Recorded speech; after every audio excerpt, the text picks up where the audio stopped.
Hello! Magandang araw mga kasari-sari. Kamusta kayo? Kamusta ang inyong tindahan? Ramdam nyo ba? Medyo matumal ngayon.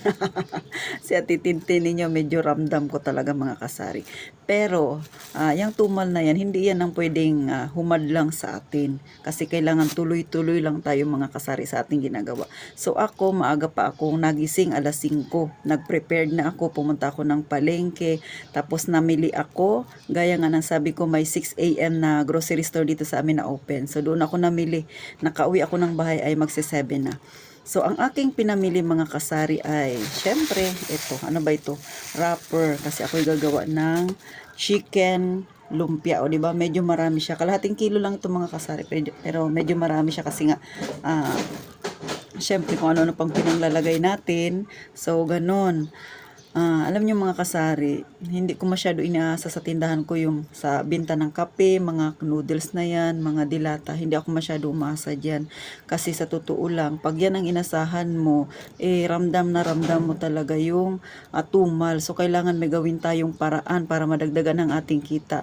So, ngayon, nung nakaraan kasi gumawa ako, so nakadalawang gawa na ako ng lumpiang Shanghai at chicken siya. Ngayon, pangatlong gawa ko na ito, mga kasari. Talagang ino-offer ko sa aking mga customer kasi sa totoo lang medyo ramdam mo talaga yung tumal. So si Ate Tintin ninyo kailangan gumawa ng paraan para may pandagdag sa alkansya ko. So yung alkansya ko na yan kailangan ko siya kasi para yan sa 2025. So ngayon pa lang, January pa lang nag-uumpisa na akong maghulog-hulog. So sa isang taon mayroon tayong 365 days. So ang pinakamababa kong hinuhulog araw-araw ay 20 pesos. Pagka matumal na matumal talaga. Pero pagka medyo maganda ang benta, medyo malaki yung aking nilalagay sa aking alkansya mga kasari. Kasi target ko ngayon ay 15K. Kasi yung atin namang bayarin ay hindi bumababa. So, pag nagpasya sa City Hall na ganito yung babayaran mo, wala tayong magagawa mga kasari. Bukod pa doon, meron pa tayong barangay. At meron pa silang mga nire-required na iba mga kasari, katulad ng mga chest x-ray na yan. So, kailangan nating i-comply yan. Tapos may SSS pa. So, kailangan medyo may malaki tayong maipon. Kaya ngayon pa lang, January pa lang talaga namang maglalagari ng atitintin ninyo mga kasari. Para pag dumating na yung mga kalagitnaan, pag nakita ko na medyo nakarating na ako doon sa aking target, magdadagdag pa para naman pandagdag ng puhunan sa ating GCash. Kasi nga syempre may GCash tayo, medyo malaking halaga ang ating kailangan kasi sayang din may GCash sa'yo na pupunta tapos wala tayong pangpuhunan, ayun pupunta doon sa kabilang tindahan o diba sayang pa yung tutubuin. So si Ate Tintin ninyo January lagaring-lagari ng mga kasari. Sa totoo lang grabe talagang pagod pero kailangan nating gawa ng paraan. Hindi pwede na mag-antay lang tayo ng customer. Kailangan may gawin tayo para kahit paano may pandagdag tayo sa ating benta. So kayo, ang dami ko nang sinabi, di ba? Ano ang ginagawa ninyo mga kasari ha na paglalagari para kahit paano makatulong na umangat-angat ng kaunti ang ating benta sa ating tindahan. So, gaya ng sabi ko, maaga pa namili na ako. So, ito mga kasari, tagang bising-busy ako. Nag-repack ako. Bumili lang ako ng ilang perasong daing, 4 na peraso.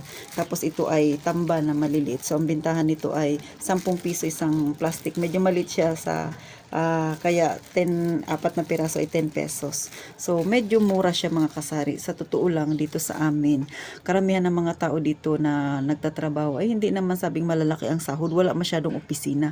Dito, karamihan na nakatira ay construction worker, mga estudyante na nagbo-board, mga nagtatrabaho na taga-ibang lugar, dito lang nagbo-board. Minimum wage talaga mga kasari. So, syempre, tipid-tipid. So, tayong mga may tindahan, mag-a-adjust din talaga tayo mga kasari. Kasi pag minahalan mo yung tinda mo, hindi yan mabibili. So, sa titintin mo gumagawa ng paraan. Bumibili ako ng mga tuyo na afford nila. Tapos nire-repack-repack ko lang mga kasari.